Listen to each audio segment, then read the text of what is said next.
25 अक्टूबर 2019। अस्सलाम वालेकुम मेरे दोस्तों, सज्जनों और बेलियों। मैं हूं इज़हार अहमद और वेलकम करता हूं आपको किचन गार्डनिंग चैनल पर।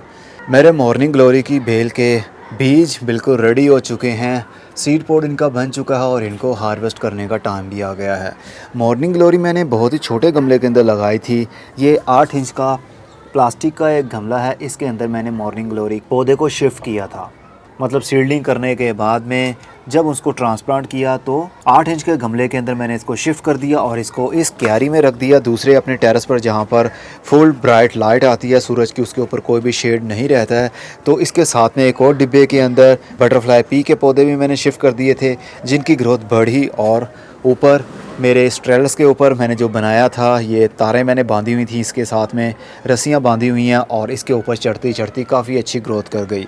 अब इसके बटरफ्लाई पी के फूल खिलने के बाद में इसके अंदर से मटर भी बन गए हैं, मतलब इसकी फलियां भी लग गई हैं और तकरीबन 100 फली से ज़्यादा इसको फली लगी होगी, जो कि 1 महीने के बाद में बिल्कुल रेडी हो जाएगी। इसके अंदर सीड्स काले काले से सीड्स बन जाएंगे, ये सूख जाएगी, इसको उतार कर हम दोबारा से ग्रो कर सकेंगे। और मॉर्निंग ग्लोरी की बेल भी इसी के बीच में घुल मिल गई है।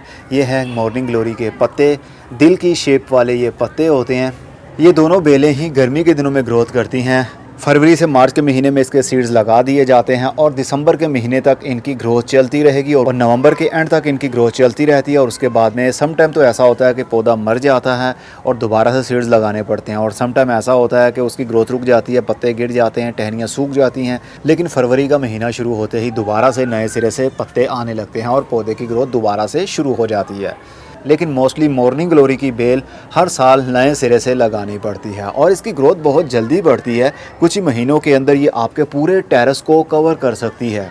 अगर आपने 3 बेलें लगाई हों थोड़े थोड़े से गैप के ऊपर, 10-10 फुट के गैप के ऊपर, तो आपका पूरा टेरेस जितना भी बड़ा हो उसको बहुत जल्दी ये कवर कर लेती है। यहाँ पर तो खैर इतनी स्पेस नहीं थी और ना ही रूट्स को इतनी स्पेस मिली अपनी ग्रोथ को बढ़ाने के लिए। जितना उसको रूट्स को जगह मिली उतने ही उसी हिसाब से उसने ऊपर से अपनी ग्रोथ को बढ़ा लिया, लेकिन फिर भी काफ़ी अच्छी ग्रोथ रही। और अब इसके सीड्स पक चुके हैं, अभी आपको दिखाता हूँ इनके सीड्स कैसे होते हैं।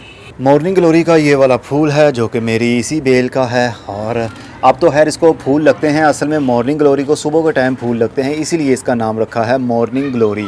सुबह 6 बजे से 11 बजे तक इसको फूल खिले रहते हैं और उसके बाद में इसके फूल बंद हो जाते हैं। जिस तरह के ये वाला फूल बंद हो गया और 2 दिन के बाद ये कंप्लीट खुश्क हो जाएगा, देन ये इस तरह का होगा। और उसके बाद में इसके अंदर से सीड पॉड भी बनने लगते हैं, जिस तरह अभी आपको ये दिख रहा है। चलिए एक उतार के दिखाता हूँ मैं आपको।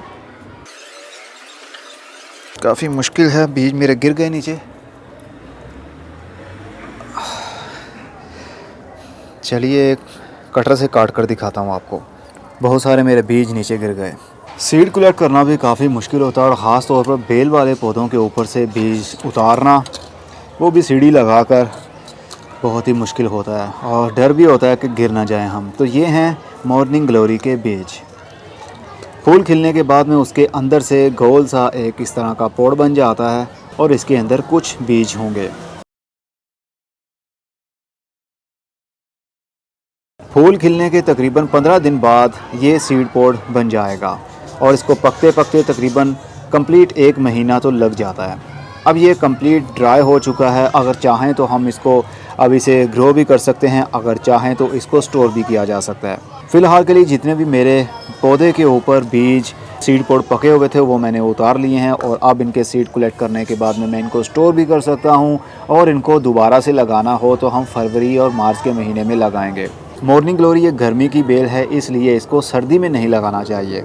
कुछ लोग सितंबर अक्टूबर में इसकी सीडलिंग कर देते हैं और सीड जब जर्मिनेट हो जाते हैं, पौधे बन जाते हैं, तो जनवरी के महीने में बहुत ज़्यादा ठंड होने के बाद वो पीले हो जाते हैं और उसके बाद में मुरझा जाएंगे।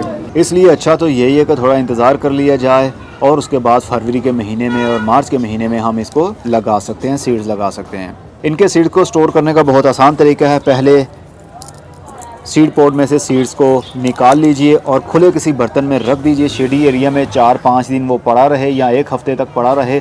जब उसके अंदर से कंप्लीट मॉइस्चर उड़ जाएगा, एक्स्ट्रा जितना भी इसके अंदर पानी होगा वो उड़ जाएगा, बीज थोड़ा सा सूख जाएगा, उसके बाद इसको एयर टाइट करके आप रख सकते हैं अपने कमरे में रख सकते हैं। लेकिन इसको ह्यूमिडिटी नहीं चाहिए। अगर इसको नमी लग गई, अगर बीज को नमी लग जाए तो उसको फंगस लग जाएगा, या तो वो जर्मिनेट हो जाएगा या उसको वाइट वाइट सा फंगस लग जाएगा और उसकी जर्मिनेशन रेशियो कम हो जाता है। इसलिए बहुत ही एहतियात से ड्राई कीजिए, शेडी एरिया में ड्राई कीजिए, देन इसको एयर टाइट करके स्टोर कर लें। जब मौसम आए तो आप इनको लगा सकते हैं। इनके बीज आप 2 साल तक स्टोर कर सकते हैं। जैसे जैसे महीने आगे होते जाएंगे वैसे वैसे इनका जर्मिनेशन रेट कम होता जाएगा, लेकिन 2 साल तक ड्राई एरिया में आप रख सकते हैं। जर्मिनेशन रेट अच्छा मिलता है। उम्मीद है मॉर्निंग ग्लोरी के पौधे के बारे में और उसके बीज के बारे में आपको पता चल चुका होगा। और इसको कोई खाद की ज़रूरत भी नहीं होती, बस इसका मौसम जैसे ही आएगा इसको फूल लगेंगे और उसके अंदर से बीज बनना भी शुरू हो जाएंगे। अब मैं चलता हूँ, खुदा हाफिज़।